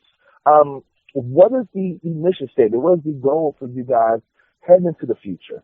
Well, I think our mission goal is, as it's been for the past couple of years, we're just trying to grow and have the best promotions we can represent us in some of the top markets in the world. And I mean, right now we're at 78 promotions in 8 countries and I believe 24 states. So, I mean, I'm happy with that, but I mean, we still have some growth potential. And I mean, I want to see our guys defend their belts around the world. And I mean, I just want to help wrestling. I want wrestling to be in a better place because, hey, as you know, the Indies, they're a tough place. Oh, trust me. Every weekend I realize how tough and how much tougher it's getting to be somewhat successful in this crazy business of professional wrestling. Please explain the concept of the AWF. It's an affiliate program made of, like you said, 8 different countries, 24 different states, numerous actual companies in each state. What is the whole entire concept? What are you guys trying to do from this point on? I mean, I think it's just like I stated. We're trying to put wrestling in a better place than it is. Trying to make life a little easier for guys. I mean, you know how it is to get bookings. I mean, it's difficult sometimes. I mean, if a guy can go into an area because we have another partner in that area and he gets the experience. And I want to give guys new experiences. I mean, that's what life's about. It's about experiences. And I mean, we just want to grow the wrestling business. We like to grow ourselves, obviously. And we like to promote the talent that we believe a lot of has been underutilized, I guess. When you say underutilized, what do you mean? Like guys who would like to travel, but just don't get the maybe they didn't get the opportunity. Maybe as you alluded to earlier, they didn't get the opportunity other places. Okay, so what makes the AIWF, and like I said, once again, I have to ask is what makes the AIWF different than the NWA, which is another affiliate program in professional wrestling? And I want to say both the NWA and the AIWF are both, very good throwbacks to the territory days. Well, that other organization isn't an affiliate program, number one. The franchisee agreement And we're not a franchise agreement. We're not like McDonald's handing out franchises in every town. If you give me $500. I mean, first off, I'm just gonna say it like it is. But go ahead. Hey, by all means, go ahead, man. I mean, we charge a very nominal fee, which if anybody wants to inquire about it, they can talk to me. We charge a very moderate nominal fee to join the AIWF because you need money. Look, you can't run a business without capital. Let's just be real. And I mean, if I told you how much of my own money I put in this, you'd probably be like, what the hell are you doing in wrestling? I mean, which I think everybody in wrestling feels that way. But I mean, what we're doing, I mean, it's just, we're sharing resources. I think that's what wrestling, they don't want to do today. Promotions, they want to fight each other. The boys, they want to kill each other for no damn reason. I mean, just, hey, let's have a good match. Let's fans enjoy. Let's hone our craft. Let's go out there with the goal of trying to make money, but let's have fun doing it. And that's how I like to do business. You're exactly right, man. Everybody needs to make money. Everybody wants to have fun and stuff. I got to tell you, man. Of course, we're friends on Facebook. We've had our discussions back and forth for years, man. Comment on each other's posts and stuff. And I've got to tell you, man, when it comes down to it, I really believe that you are probably on social media, and watching video and film and stuff and asking the correct questions, probably more than just about anybody else on my friends list. What keeps you going? I mean, what drives you to be up, 11, 12 o'clock at night, asking the questions you ask, studying and looking at the film that you look at and stuff? What keeps you going? Hey, I mean, this is like my full-time job. I'm going to be honest, but no, it doesn't pay the bills. But I just enjoy wrestling. I mean, I enjoy seeing guys succeed, seeing women as well. But I like seeing wrestlers succeed. I like seeing promotions get to the next level. I mean, I can't tell you how many I've seen they've improved. It's like playing with Legos when you're a kid. I mean, you're trying to build that castle. You got to keep adding blocks until it works. And I mean, that's what I try to help people do. And I rub people the wrong way. I mean, people told me this. I do. I know I do. But I mean, if I piss you off, I'm really trying to help you. And I mean, that's what I try to do. And that's what the AIWF is about. We want to help people. We want to help wrestlers go to new towns and get seen. I mean, I'd love for everybody to have a job in the WWE and be able to do this full time. But hey, it's not going to happen. It's like any professional sport. There's a limited number of spots. But I mean, you can be on the independent scene. You can hone your craft and make a couple dollars. It's just like a guy playing semi-pro football out there. Exactly, man. It's actually not. It's actually a lot rougher than playing semi-pro because of the politics and stuff, which is something I want to talk to you. That's the main thing I want to talk to you about, Matt. Is the politics of professional wrestling, because you have the unique vision of basically working in the front office of the AIWF. Yeah, I'm the director these days. Huh? I'm the director of the AIWF as of, I believe, last year. So. Congratulations, man. So you see, you have first-hand experience with the politics that goes on behind the scenes in professional wrestling and stuff. And you see how cutthroat this business really can be. Your friend's going to be your enemy tomorrow. Let's just put it that way, and vice versa. Exactly. It's like somebody told me David Wayne told me when I first got to this business, if you can find one actual true friend because of professional wrestling, you're probably more successful than 85% of the guys. Yeah. But how do you navigate through that? There's always guys jockeying for a spot. There's always guys trying to get your attention and stuff. How do you maintain that? How do you make it through all those troublesome waters and stuff, man? It's not about me. It's about the AIWF, and I've said that since day one. Since I got involved with the organization, I said, hey, I'm probably the one person in the whole damn organization that is about the AIWF. I don't give a damn if I'm over. I don't give a damn if I'm seen. And which, hey, I know y'all had a problem finding my picture. I do that on purpose. I try to keep myself out the limelight. I was just about to say, if somebody goes to your Facebook or whatever, it's very hard to find an actual picture of Matt Classic. Most people, will talk to you on Facebook for years and then see you at a show, don't even know who you are, Matt. Yeah, I can tell you a story about that. Rudy Boy Gonzalez, he's very well known. I'm sure you know him. He's a great guy. Great trainer, great promoter in Texas, great wrestler as well. He told me he drove to North Carolina from Texas. It's about a 20-hour drive. He said, the way to the show we were talking about it, we figured you were a composite character. Like, there's somebody at AWF made up. I said, no, I'm real, brother. Like, nice to meet you. Exactly. So, you've been surrounded by the business for the last, 15, 20 years, it seems like. How much different is wrestlers, and not even the wrestling business, but actual wrestlers?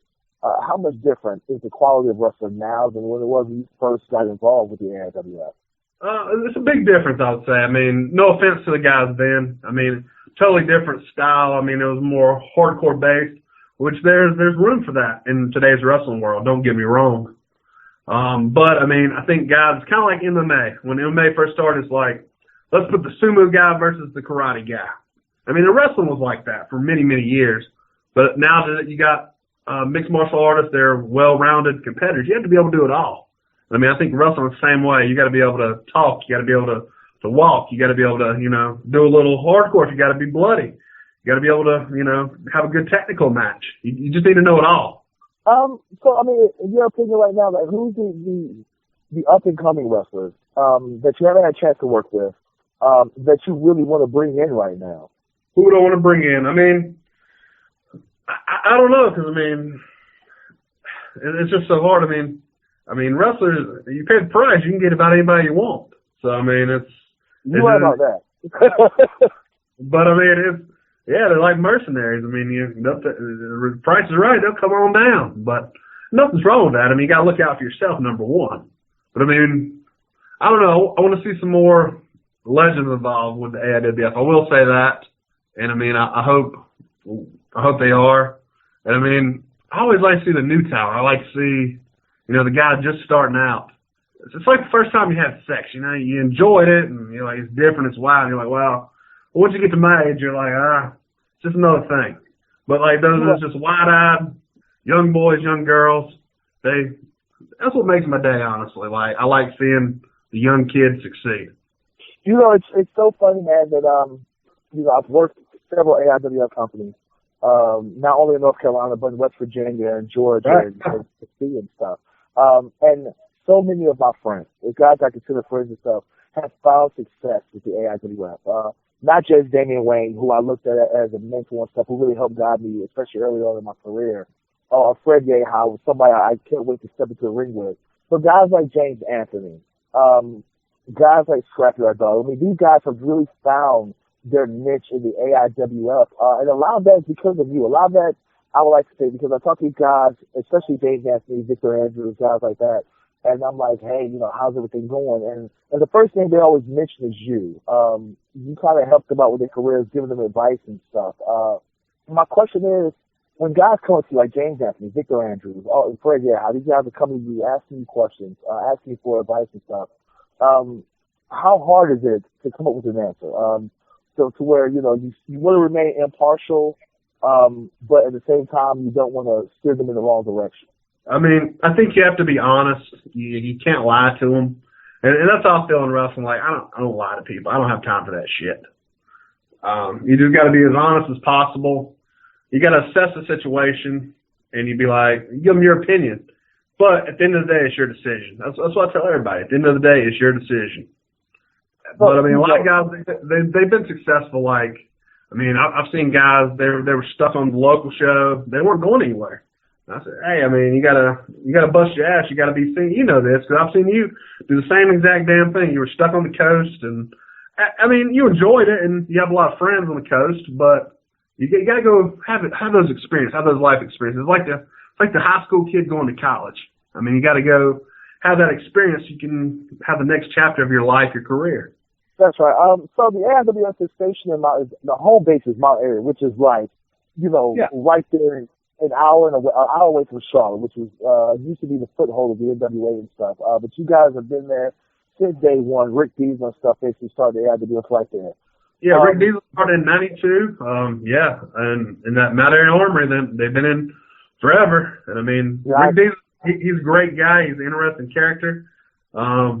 I've probably learned some bad and some good things from him over the past couple of years.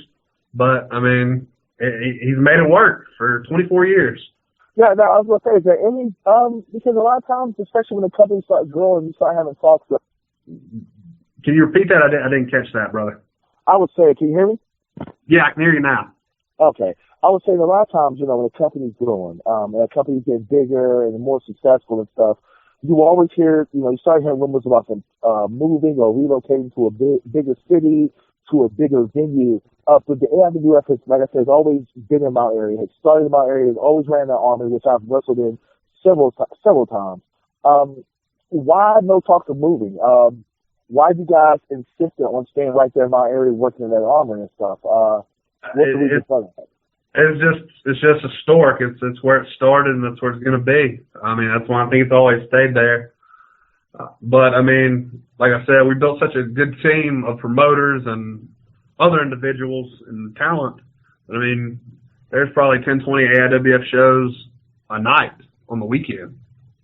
Oh, trust me, I see it all the time, man. AIWF, TWE in Tennessee, or you got, Big Wood down there in Georgia, Shockwave here in my hometown of Havelock, my area, you got Mega Wrestling in West Virginia and stuff. So on any given night, a young, upcoming, greenhorn wrestler could wrestle every Thursday, Friday, Saturday, Sunday for the AIWF. If they actually had the drive and the determination to. A lot of guys are being successful and don't, like James Anthony. He's a big, proponent. Ever since I found him on the swamps of Florida, but James, he came up here to North Carolina, and the dude, he works every Friday, Saturday, Sunday. It seems usually double shift. He's one of those guys. He's one of those guys that when you see him on Facebook, he's always on the road. He's always, Tennessee on Friday, Georgia on Saturday, North Carolina on Sunday, West Virginia on Monday. That guy's really good there. And that's a testament to, in my opinion, that's a testament to the power and the cohesiveness of the AIWF and its affiliates and stuff, that guys are willing to bring in somebody like James Anthony from North Carolina, and book him on their shows and stuff. And not only book him, but this guy holds a lot of titles in a lot of different companies and stuff. He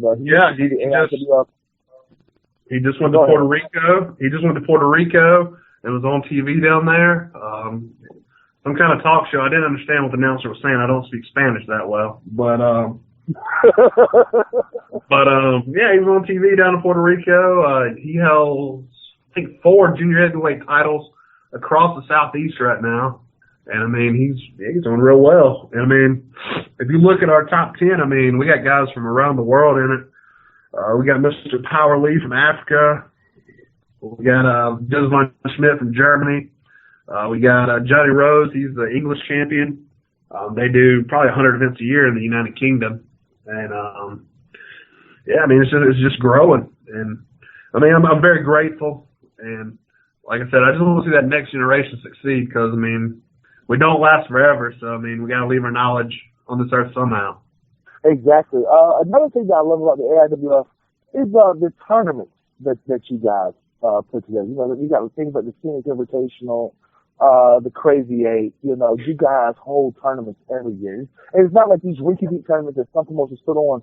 The AIWF, when you guys do a tournament, and you really do a tournament, and you bring in talent from all over and stuff. Is that a conscious decision? Is that a conscious decision that you guys do? Saying, hey, we want to put together this tournament. We want to make sure we have the best cruiserweights for the Crazy 8. We're doing a Scenic Invitational, so we want to have the best wrestlers we can have for this. Is that a very conscious decision that you do? I mean, the Crazy 8 is a very meticulous process with our booking team, and I mean, we look at videos. I mean, I think we average 300 to 500 submissions a year for that tournament. And as you saw, our last year's winner, he was just on Impact Wrestling tonight, Shinron. Exactly. I almost want to say the Crazy 8 is just as big, as the Always Top Prospect Tournament, if somebody utilizes it correctly. What do you think? I mean, it's very big. I mean, I've seen guys, like I've seen Cedric Alexander, he come from his third match to an international star. I mean, he almost won it in the second year of it. I mean, we've seen Shinron this past year. Aaron Epic, he's wrestled all over the world. Just so many guys that have won it. TJ Cannon, he's been around the United States and Canada. So, I mean, we've had so many stars develop. I mean, I liked Alex Averinos who won it, but unfortunately he decided wrestling wasn't for him, which a lot of guys find out, you know, wrestling is a tough life. It's 24/7. If you can't go 24/7, I would suggest don't be in it. Exactly. You know, speaking about Cedric and stuff, I was going to say the first time I actually seen Cedric Alexander wrestle was in the Armory at Mount Airy. He was wrestling a good friend of mine, Delicious Danny Darling. I don't know if you remember him, Matt. Do you remember him? Yeah, I remember him. Yeah, he was wrestling Danny Darling in the Armory at Mount Airy and stuff. And I remember when they put together that match and stuff, Rick Diesel actually came to the back and was like, hey, you guys need to check this kid out. Check out this kid Cedric. Like, he's going to end up doing big things and stuff.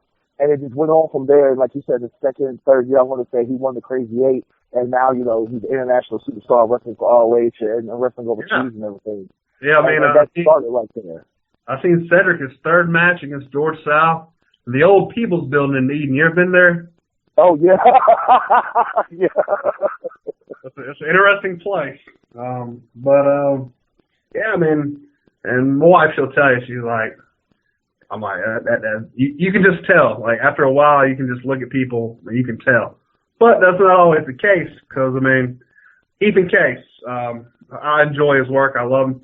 First time he applied for the Crazy 8 the first time, I said, God damn, this dude sucks. What the hell am I going to tell him?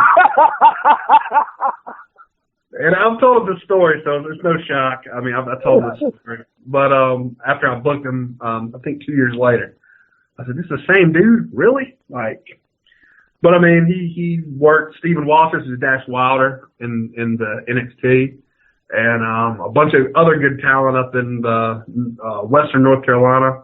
And I mean, he developed and he got good. And now you see him, I mean, he's very successful throughout the Southeast. He's been on Ring of Honor television. Exactly. One more question before I ask you about your social media and everything. You know, about to be, 25 years to AIWF? 24 years this year, and we'll have, in a week, and then our 25th is next year, which will probably be the biggest show you've ever seen in AIWF, the 25th year anniversary. 24 years of AIWF, 24 years of wrestling for the AIWF. What does the future hold for the AIWF, and what do you want your legacy to be when it's all said and done? I mean, I think the future we're gonna see some diamonds in the rough come up. We're gonna see some new, fresh talent as always, because that's what you got to do to survive. And I mean, I think we're gonna see some growth. I mean, I don't think we'll see it at 150, 160 promotions again. I really hope not, but you never know. We've already dealt with that. That wasn't fun. That was a 30-hour-a-day experiment. But I think we're going to grow, and we got some good people on the team right now. Got some really good shows. I don't want to mention show names because I don't want to offend anyone, honestly. Because they'll be like, oh, you forgot my show. No, it's your show. But I don't feel like naming 78 promotions. But, I mean, we got some really great shows all the way across the country. And, I mean, if you check out our Facebook page at AWF Wrestling, you'll see a bunch of posters. There's a bunch of videos. We're redoing our website, so that should be up in another, hopefully, month or so. And you'll see all the changes. We're redeveloping that. And that's what you have to do. You have to constantly redevelop your formula.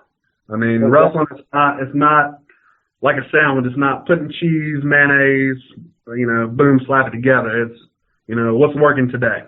And, I mean, Vince McMahon, he wouldn't survive without evolving.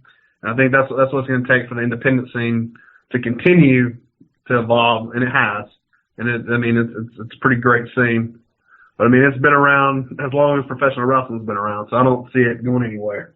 Well, Matt, before I let you go, I know how to reach you. I know how to contact you. For all of our listeners and fans and stuff, and for a lot of these younger guys who are in professional wrestling who would like to work with the AIWF, and there are numerous affiliates all around the world. Can you please give us not only your social media, but the social media for where they can go to the main AIWF website and contact all these companies? Yeah, I mean, you can go to the AIWF Facebook at AIWF Wrestling. We have a Twitter at AIWF Wrestling, of course. Our website is AIWF.net. Like I said, it's being redone. There's a version up, but we're redoing it. So You can contact myself. Just hit me up on Facebook, send me a message. People tell you I'm pretty good about getting back to people within 24 hours. It's just that if you've been in any kind of business, not just wrestling, it's best to be punctual, and I'm very punctual and stay up crazy hours. But and you can also email me at Matt_Classic@yahoo.com, and I email you back usually. But just hit me up on Facebook. It's pretty easy. And I have 5,000 Facebook friends, so hey, you're probably on the list already if you're listening. Exactly. Well, Matt, thank you for being a guest on the show. Hopefully the next time I'm working for AIW affiliate and stuff, like Mega Wrestling or Shockwave or something, you can be gracious enough to, make the trip and stuff and come and see me live and give me your thoughts and your opinions about, how much better I've gotten since last time you actually see me live working over there in Reedsville and stuff, that little small hotel. Definitely, if anybody wants to come, February 6th, down in Albany, Georgia at the State Theater. We got a big tryout event for any talent wishing to be seen. I believe I have 23 promotions lined up from around the country. We're going to have tryouts from 4 to 6. Then we're going to tape 4 weeks of TV for Syndicate Pro Wrestling, which airs on the CW Georgia Bama. And that's 36 counties and 2 states. So if anyone's interested, come on down. That's open to anybody. All right. Thank you very much, Matt. I will see you all down the road, man. Thank you once again for being a guest. Thanks so much. Show, y'all have a good night. You too. Thank you. Well, Kev, that's the show, man. Yep, that's a show. Before we go, we're going to bring in one more special guest at the last minute. We're going to bring in the owner of the Angry Marks Podcast Network, Stevie J. Boss, what's going on? Hey, gentlemen. Morningstar William Huckabee. How are you doing tonight? I'm doing great, Stevie J. What's going on, man? What you got for us? Well, I got the 2016 Royal Rumble pool for AngryMarks.com to promote. 30 slots are open. Actually 29 because my co-host, the Great Sudoku, has already taken one spot. But if you want to enter this Royal Rumble, you can enter by sending a tweet to either @AngryMarks or @HardcoreCDN, or you can email peterh@yahoo.ca and get in on this pool. We will offer a DVD prize to the winner. You want me to explain how this works, Mr. Huckabee? Please do. I know how it works because I lost last year. That's right. But our listeners will want to know on the Undisputed Wrestling Show. So what we do is we put your name into a drawing. 30 numbers are in a rotator. We spin the rotator. We pull out the number. You get that number, and that is your wrestler. Whatever order that wrestler comes out in, that guy is yours. If you get number 8, whoever is the 8th guy to come out at the Royal Rumble pay-per-view, that's your guy. If he goes all the way in the Royal Rumble and wins it, you get the prize. Ooh. So how about I just tell you right now to enter me in the contest, Stevie J? That's fine. You are the second entrant then, and we've got just over a week to go, so I wanted to get the word out on the Undisputed Wrestling Show and let everybody know the clock is ticking. If you want to win a free DVD set from AngryMarks.com, you need to get in on this pool now because we will do a live drawing of the numbers with the names that we have on Thursday night AMP. Well, thank you very much, Stevie J. That's awesome. Yeah, it's going to be a lot of fun. It's always a good time. And just like the Undisputed Wrestling Show, it's always wild and unpredictable. You never know what's going to happen. Well, Stevie, since we already got you on the line and you're the man when it comes to Angry Marks, why don't you tell our fans and listeners what we got coming up this week on the Angry Mark Podcast? Well, we're going to have more of the fallout from New Japan and WWE constantly sniping each other's talent, trying to get one up on each other. WWE's trying to recruit them away. New Japan's trying to offer them big money to stay. And, of course, there are wrestlers who've got severe injuries that are kayfabing them and trying to keep it under the radar. But we're going to expose that all on AMP. So much more with my co-host Jordan J. Garber, Great Sudoku, and our producer Killy Kev, and maybe even another run-in from our good friend and New Japan expert Abby. All right, Kev, what else is going on the Angry Marks this week? I don't have anything else to really plug except we are getting ready to wrap this show up, and I will be heading on to Seth and Mike's Impact Implosion We're going to get that recorded here in a few minutes, and we'll have that up Wednesday morning along with this episode of Undisputed Wrestling Show. So if you're not listening to this live, well, we have reached the end of this show, but you got another show to download. Hey, that's going to be a great episode of Impact Implosion because they had a big Angle tonight on that show. I just got done watching it. Kurt Angle was in the main event. It was great to see him out there wrestling again. And EC3 and Matt Hardy set up a challenge where Matt Hardy put his fate in EC3's hands. Don't give me any spoilers just yet. I got to go because I got to go DVR because, you know, I'm doing the show. So I'm about to go watch it right now as soon as we get off. Well, I didn't tell you what happened. I just told you what the angles are, so you'll still find out. Thank you. Ladies and gentlemen, once again, this is the Undisputed Wrestling Show on the Angry Mark podcast, where you can listen to myself, Dane Paisley, Drew Skills, Q-Ball Carmichael, and we have the best producer in wrestling podcast history, Killer Tab, every Tuesday night from 9 to 11. Check us out. In the words of Q-Ball Carmichael, we'll be snapping necks and cashing checks. We'll catch you next week. I'm Will Huxley. Talk to you later.